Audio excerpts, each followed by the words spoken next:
لرضا الله وشفاعة رسول الله صلى الله عليه وسلم وعلى آله وأصحابه أجمعين. شورنا لهم الفاتحة. أعوذ بالله من الشيطان الرجيم. بسم الله الرحمن الرحيم.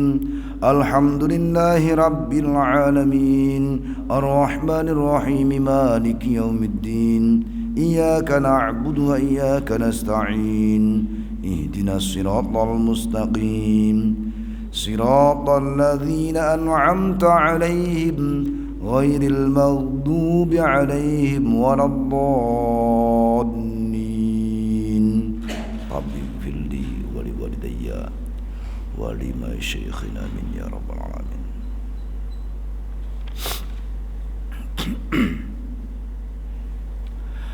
Assalamualaikum warahmatullahi wabarakatuh.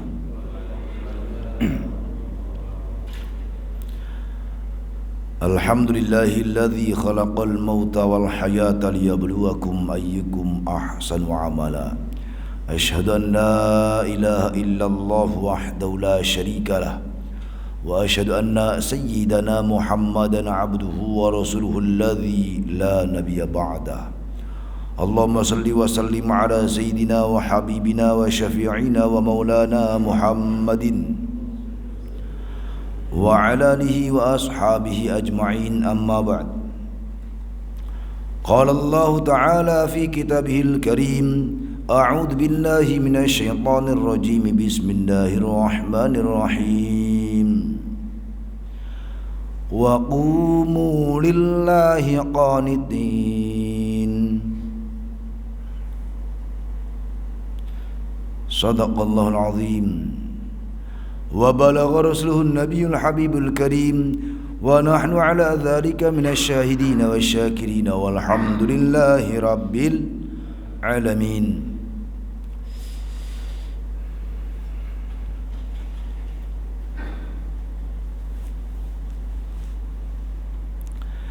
Yang sama-sama kita hormati jajaran kepengurusan DKM Masjid Khairul Ummah wabil khusus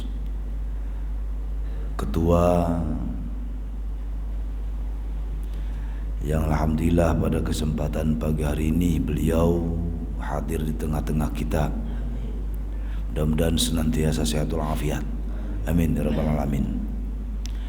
Yang sama-sama kami hormati para sepuh, tokoh masyarakat, para pemangku wilayah, jamaah sekalian yang insyaallah senantiasa dirahmati Allah Subhanahu wa taala. Alhamdulillahirabbil alamin. Segala puji bagi Allah yang senantiasa melimpahkan berbagai karunia nikmat-Nya kepada kita semua. Di antaranya nikmat iman, nikmat Islam, nikmat sehat walafiat, panjang umur dan berbagai kenikmatan yang lainnya. Yang tentu bagi orang yang mengaku beriman kepada Allah Subhanahu wa taala wajib bersyukur kepadanya atas segala karunia yang diberikannya. Mudah-mudahan tentu dengan karunia Allah yang senantiasa disyukuri, Allah ridha, Allah lestarikan kenikmatan itu dan bertambah-tambah. Amin ya rabbal alamin. Salawat beserta salam semoga tetap terlimpahkan kepada baginda Nabi Muhammad sallallahu alaihi wasallam, kepada keluarganya, sahabatnya, tabi'in, tabi'it tabi'in, sampailah kepada kita selaku umatnya yang mudah-mudahan kelak di yaumil qiyamah kita layak mendapatkan syafaat Rasul. Amin ya rabbal alamin. Hadirin yang dimuliakan Allah Subhanahu wa taala. Di pembahasan sebelumnya menghabiskan sunnah hayat dan perbedaan laki-laki perempuan kalau tidak salah ya. Nah, itu terakhir itu ya. Ya, lanjutannya.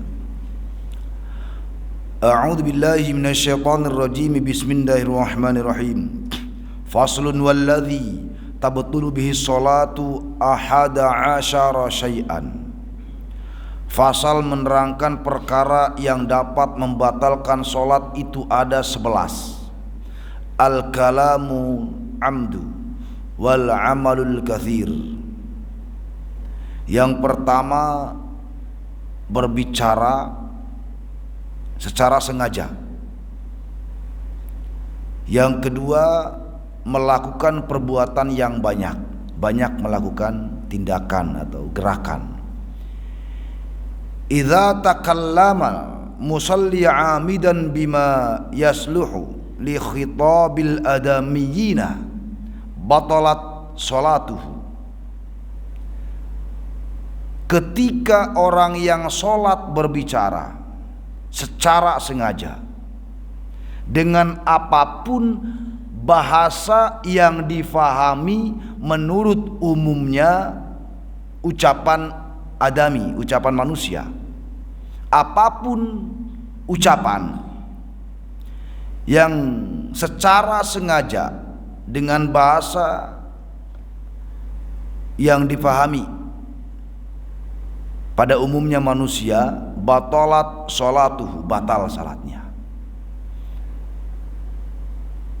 Sawaun kana yata'allaqu bimaslahatis sholah, baik ucapan tadi berkaitan dengan apa-apa yang berhubungan dengan kemaslahatan sholat, au ghairiha, atau sama sekali tidak ada hubungannya.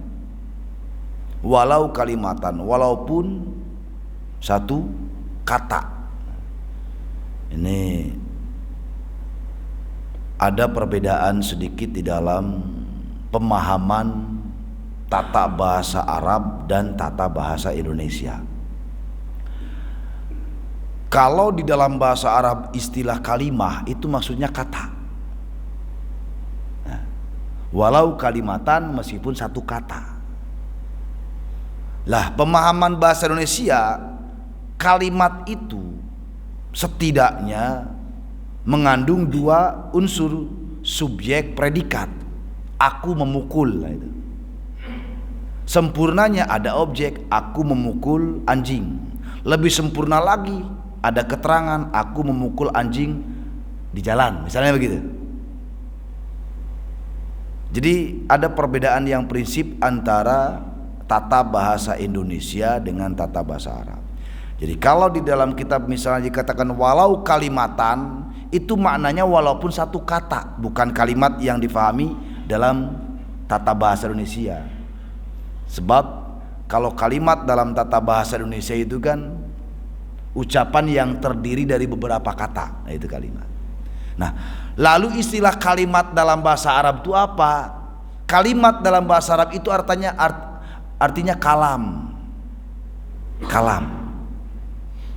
Dia bilang kalim.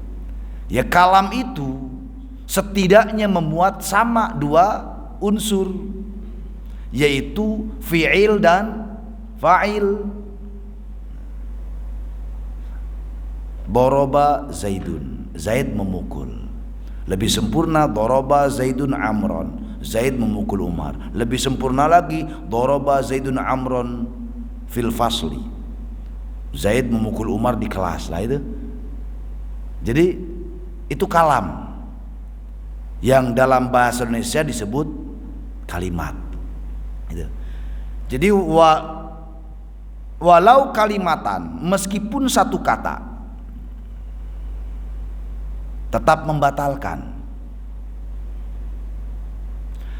5, karena ada sebuah riwayat ruwiyah yang diriwayatkan an Zaid bin Arqam radhiyallahu anhu qala kunna natakallamu fi sholati hatta nazala qauluhu ta'ala wa qumu lillahi qanitin.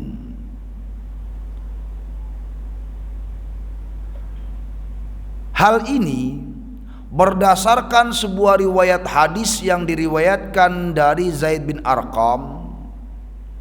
Beliau berkata, kunna natakallam. Kunna adalah kami. Kami itu berarti ya bukan diri sendiri, menyangkut orang lain. Natakallam, ini uniknya bahasa Arab. Bahasa Arab itu setiap faidah wazan berbeda-beda. Kalam artinya ngomong, takallam artinya ngobrol, beda.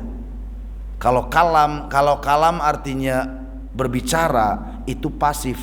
Kalau takalam itu aktif, ada interaksi dengan orang lain. Doroba memukul, tadoroba saling memukul, tawuran lah bahasanya. Sama-sama fi'il madi.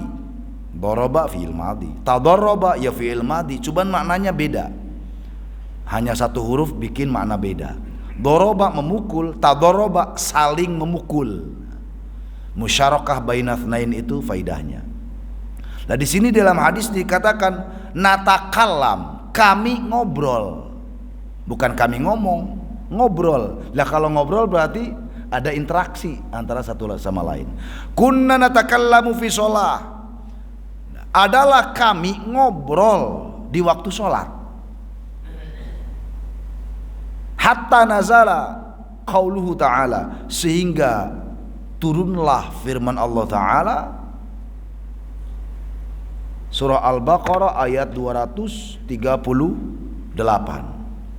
Waqumu, dan dirikanlah solat oleh kalian lillahi, semata karena Allah, qanitina, dalam keadaan khusyuk semuanya.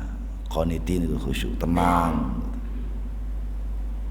Nah ini kalau kita berpikir, lah sekelas sahabat sholat ngobrol,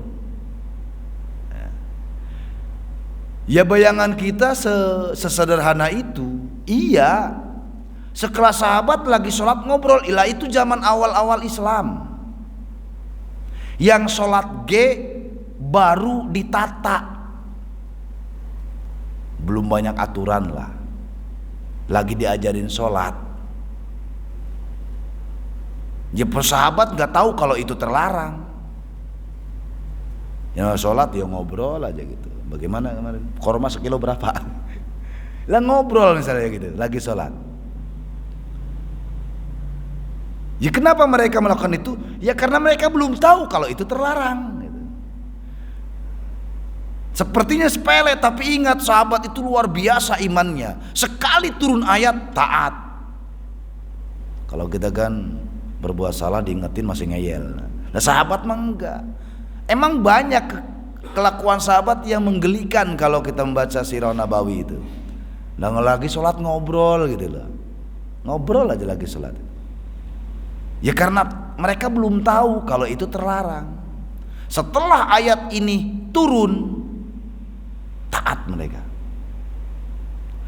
Fa'amarona, maka Nabi memerintahkan kami bisukuti, untuk diam. Setelah ayat ini turun, Nabi memerintah kami untuk diam, jangan ngobrol, jangan berisik. Wa nahaina, dan Nabi melarang kami anil kalami, dari ucapan.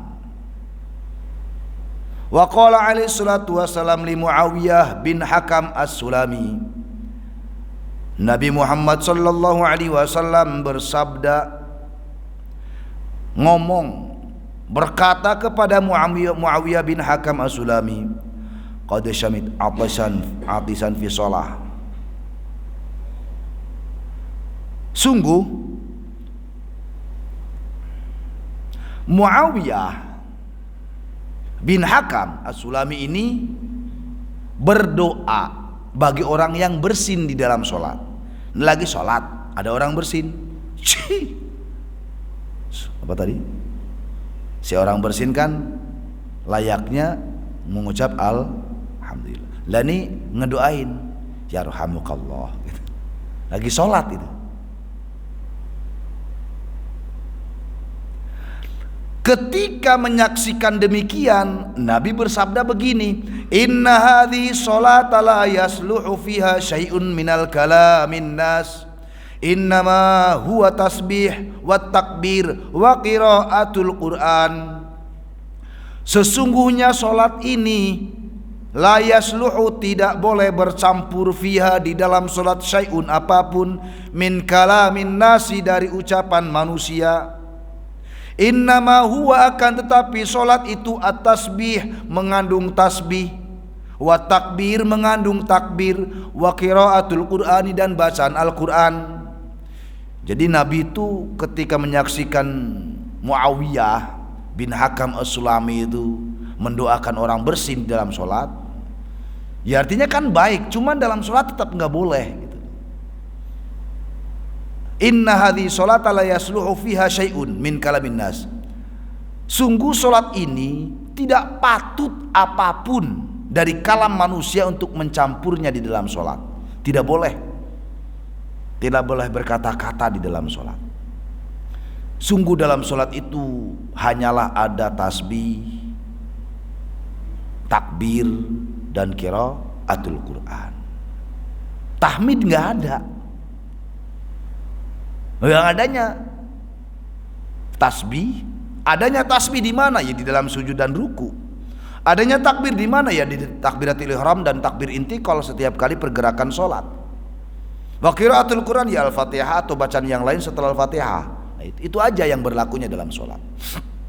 Akhrajahu Muslim, hadis ini diriwayatkan oleh Imam Muslim. Wa qauluhu amdan, dan ucapan tadi yang bersifat sengaja.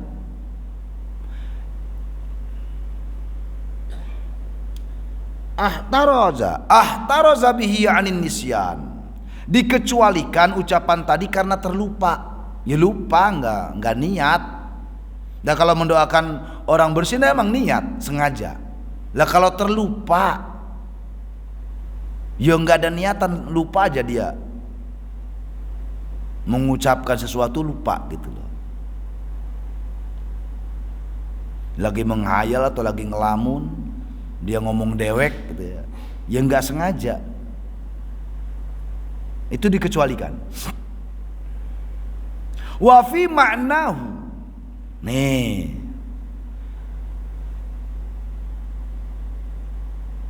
tidak masalah terucap sesuatu yang karena lupa, itu maknanya al jahil bitahrim, ya karena bodoh. Ya karena nggak tahu bitahrim dengan perkara haramnya sholat, nggak tahu dia. Lah bagi yang tahu mah ya udah jangan.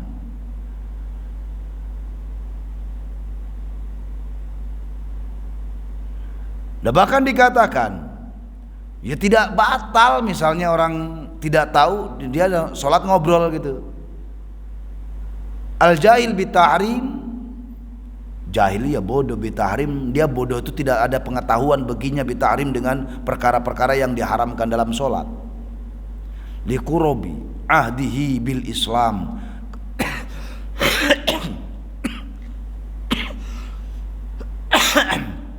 liqurbi ahdihi bil Islam, karena dekatnya janji setia dia dengan Islam. Maksudnya baru masuk Islam, baru ikrar, ya belum belajar agama banyak.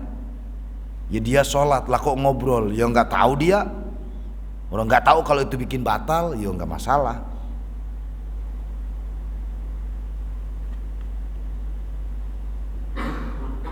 Wa fi ma'nahu, dan di mana yang lain dikatakan man badarahul kalam bila qasdin, barang siapa terlanjur berucap sesuatu dengan tanpa maksud, walam yabtul, maka ia tidak batal. Tidak bermaksud, tidak ada tujuan, tidak ada maksud apapun. Misalnya aduh karena apa, kesenggol kali, terucap tidak sengaja dia ngucap begitu. Lagi ruku, punya teman usil dijorogin sampai nyungsap gitu, aduh, ya nggak batal. Wakadha, dan demikian pula tidak batal ghalabatud duhaq,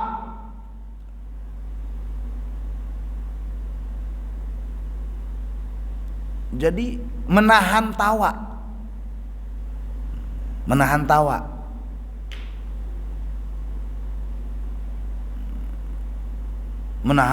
menahan untuk tertawa. Kita kan suka kalau sholat itu ada teman yang usil ya. Ada aja teman usil enggak. Kita lagi sholat itu dikerjain lah, digodain, karena ada aja kelakuan teman itu. Nah teman kita emang kebetulan emang lucu atau memperagakan sesuatu yang lucu, Lah kita nahan tawa, ya itu nggak batal. Nahan tawa atau sudah senyum, lah kalau ngakak lain lagi gitu ya. Nahan tawa gitu. Dasarnya liqaulihi salatu wassalam, karena sabda Rasulullah sallallahu alaihi wasallam, rufi'a an ummati al khata'u wa nisyanu wa mastukrihu alaihi wa mastukrahu alaihi. Rufi'a, diangkat.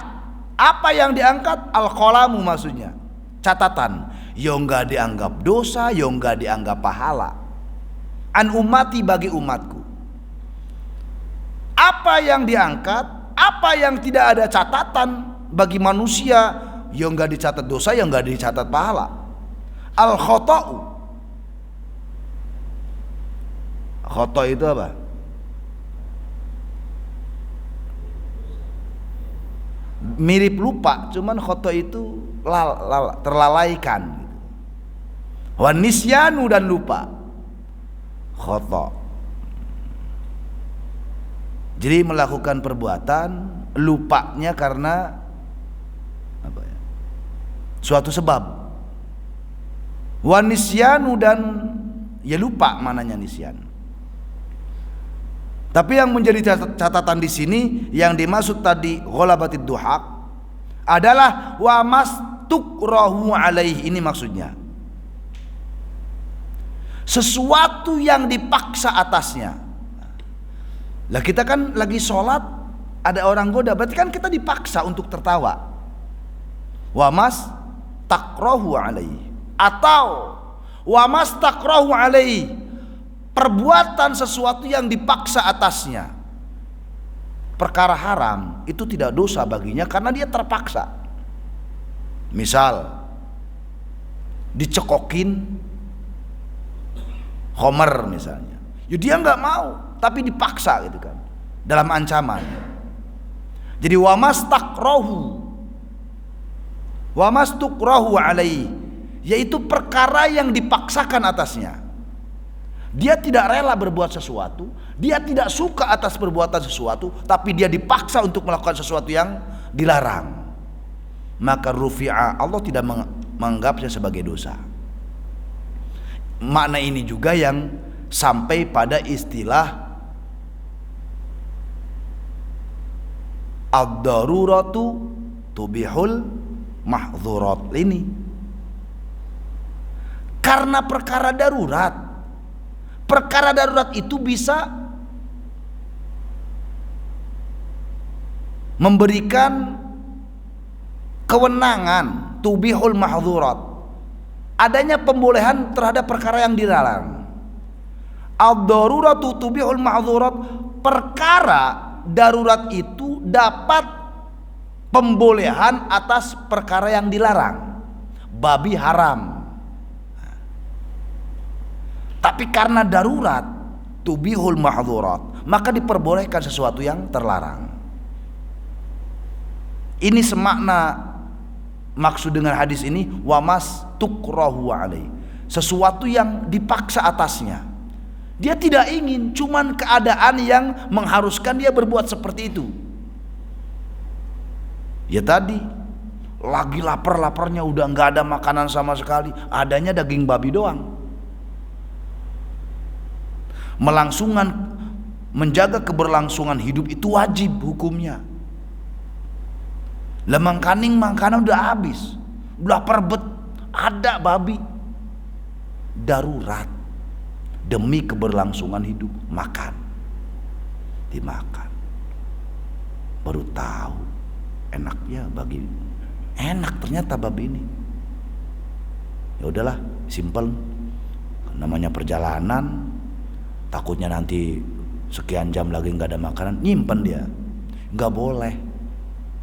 Nyimpen bekal tuh nggak boleh. Sifat darurat itu ya saat itu, nanti lagi itu urusan lain, urusan Allah. Tapi niat kamu menyimpan barang haram, ya haram. Itu kan karena nafsu. Enak juga ya. Udah, kan ini perjalanan masih lama, sekian jam lagi. Nah, bekal nggak ada, Ya udahlah, saya bawa nih babi sisanya. Ya nggak boleh. Sifat darurat itu hanya diberlakukan pada saat itu. Sisanya ya serahkan lagi pada Allah. Kalikan nanti ada rezeki yang lain halal. Itu namanya darurat.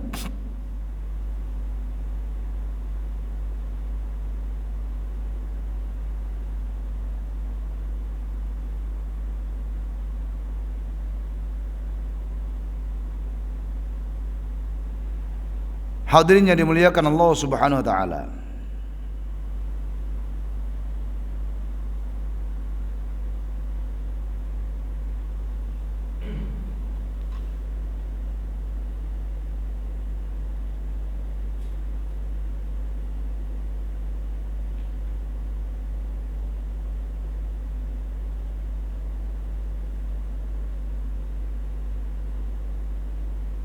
Wa kadza ad-durabati tabtul shalah. Nah. Kemudian dorobat itu bermakna berbagai tindakan. Tabtul shalah, membatalkan salat. Wala farqu fi dzalika bainal 'amdi wan nisyan kama atlaqahu asy-syaikh. Jadi tindakan-tindakan yang banyak itu dapat membatalkan sholat.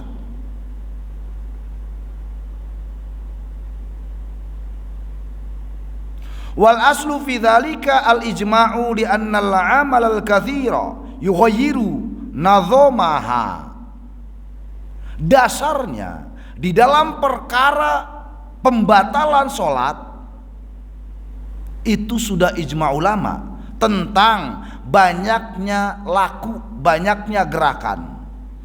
Yughayyiru, yang gerakan tadi dapat merubah nadhamaha, aturan sholat. Nadhamaha, ketertiban sholat.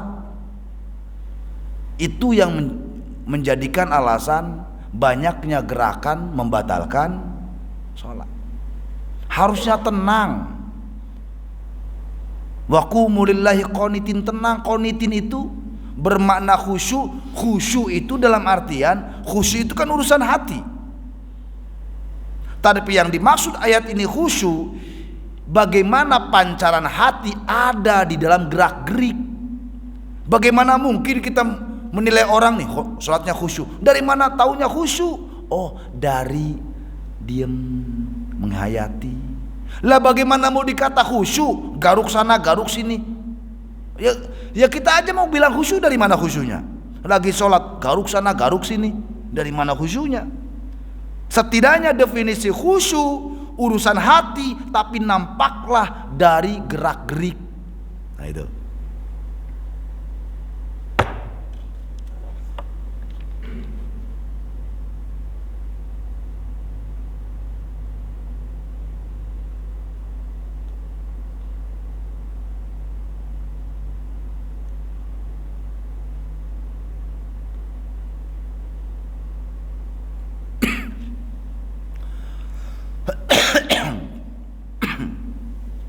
Wa yukhadhu min kalami syekh annal amal al qalila la yabtul.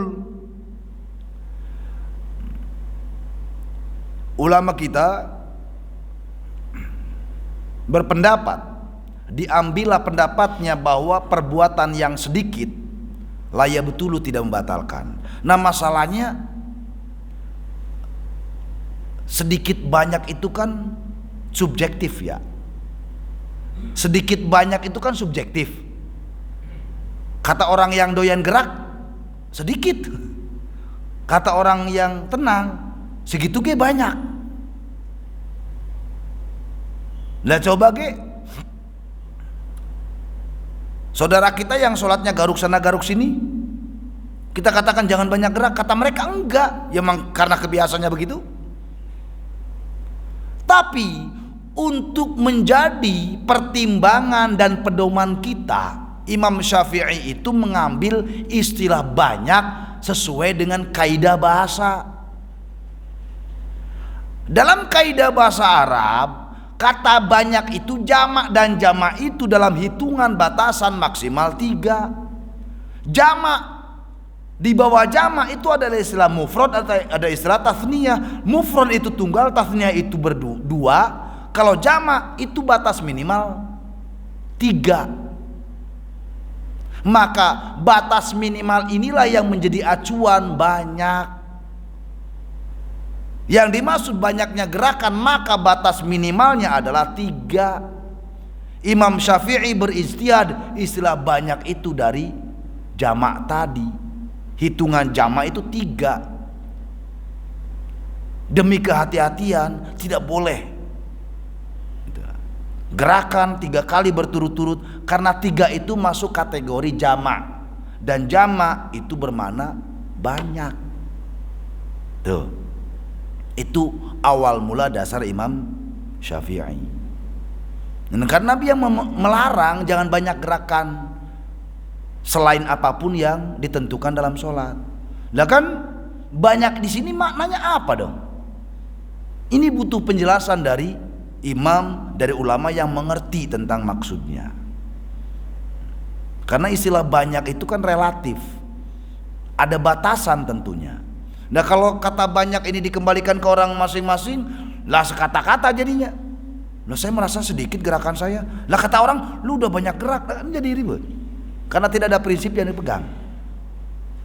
Tapi alhamdulillah ngaji begini saya sering sampaikan di mana-mana. Yang suka garuk sana garuk sini antang sekarang mah. Malu kali. Ya tahulah saudara kita itu yang kalau berasa pamer nih, gua mah kagak batal banyak garuk kayak lagi, cuman ganggu loh. Lu banyak gerak itu bikin ganggu kita, nggak nyaman kita. Lihat depan muka kelihatan, mending kalau garuknya pelan, dan mending kalau garuknya di wilayah tertentu yang enak. Lah garuk sembarang garuk. Ini orang sholat begini-gini amat kelakuannya, nggak ada akhlak pisan lagi ngadep Allah. Lah kita kan pikir begitu. Lah ngadep Allah. Lah kita ngadep pejabat aja misalnya, pingin garuk ditahan-tahan, terpaksa garuk pelan-pelan. Lah ini mah lagi ngadep Allah, ya emang dasar kagak ada adab pisan ya. Lah ngadep Allah, garuknya sekata-kata. Lah ngadep pejabat aja yang sesama manusia, pingin garuk mikir-mikir, terpaksa juga cari cara pelan-pelan gerakannya.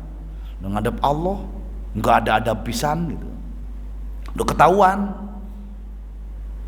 Ahli ibadah juga misalnya kalau nggak ada adab, ya apa bedanya sama binatang gitu kan. Allah loh marah.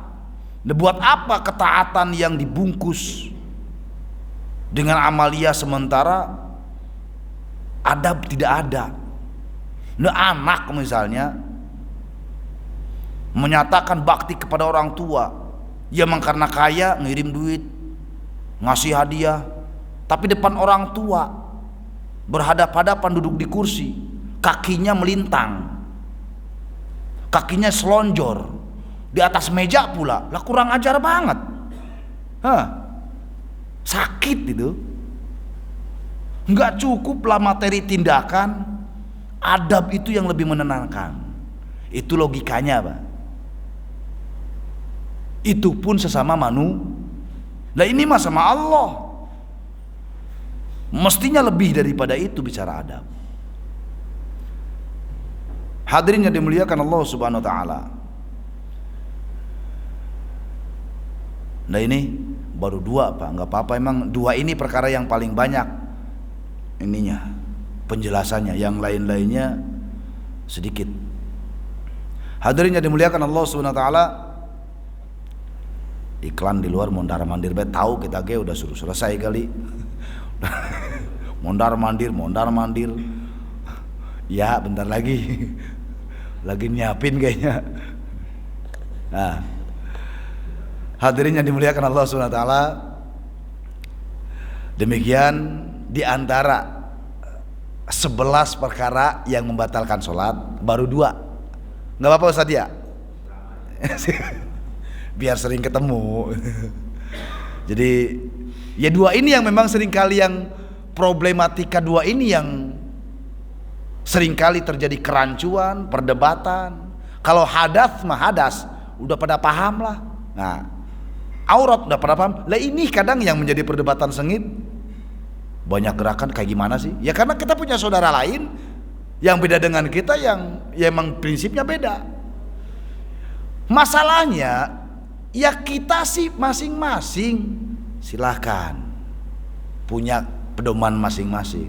Cuman tahu dirilah. Lo kalau lu sholat dengan komunitas sendiri, karena satu pemahaman. Lu sholat bareng kita, yang pahamnya beda. Depan mata gua lu banyak gerak, ganggu tahu. Lihat deh. Tepok selironya di mana gitu loh. Tepok seliro tuh apa? Ngaji rasa ya. Ngaji rasa lah kalau itu saja. Tepok seliro tuh. Ya ngaji rasa lah. Ya silakan. Cuman situ kan bareng kita sholat. Ya hargai gitu loh.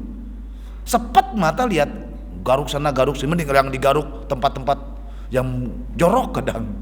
Nah begitu dah pokoknya. Dah, jadi dua perkara ini yang rada-rada panjang pembahasan. Insyaallah sisanya berikutnya. Mudah-mudahan panjang umur, sehat walafiat, kita dapat jumpa kembali. Dan menghitung hari sebentar lagi sampai di bulan suci Ramadan. Saya pribadi, namanya bulan suci Ramadan kan bulan memasuki bulan suci. Lah kitanya kotor kan malu. Memasuki, kita pingin masuk, kitanya kotor, malu. Lah cuci dulu atuh. Ya setidaknya kalau kekotoran itu hubungannya dengan Allah, banyakin istighfar, kelar. Cuman kekotoran itu yang berat, berhubungannya dengan sesama manusia. Beribu istighfar lu lakukan, beribu rakaat dilakukan, memohon ampunan kepada Allah. Lah kalau dosanya sama manusia nggak bakal Allah ampuni. Lagi repotnya, Allah Maha Pengampun, iya. Cuman ketika perkara dosa dengan sesama manusia, entar dulu. Nggak bisa dosa sesama manusia ditebus dengan istighfar ribuan kali. Enggak. Cuman kata maaf dan berlapang dada itu. Maka pada kesempatan pagi hari ini menjelang bulan suci Ramadan, ya mari kita sucikan diri biar tenang masuk bulan suci itu, tenang gitu loh, nggak ada ganjelan. Namanya ibadah kan pingin tenang. Lah ilok nanti bulan puasa papasan sama orang yang kita benci, lah rusak puasa kita. Jadi kan nggak enak lagi puasa, rusak pikiran. Plongkan hati kita dengan mudah saling memaafkan.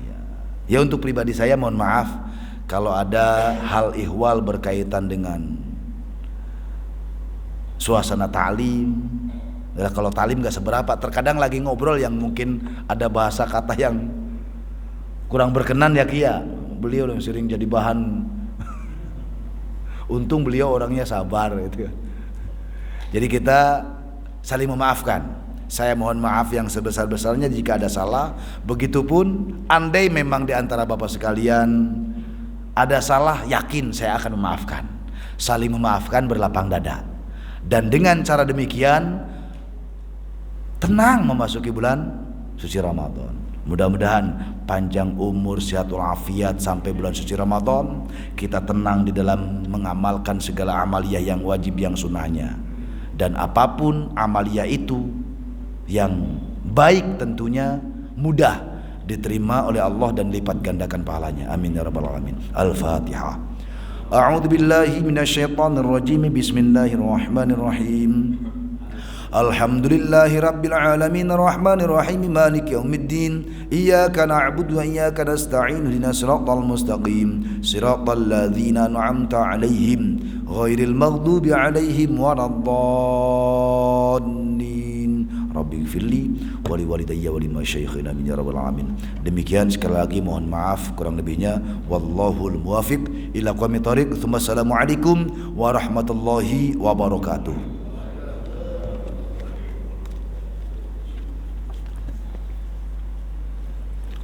Allahu akbar.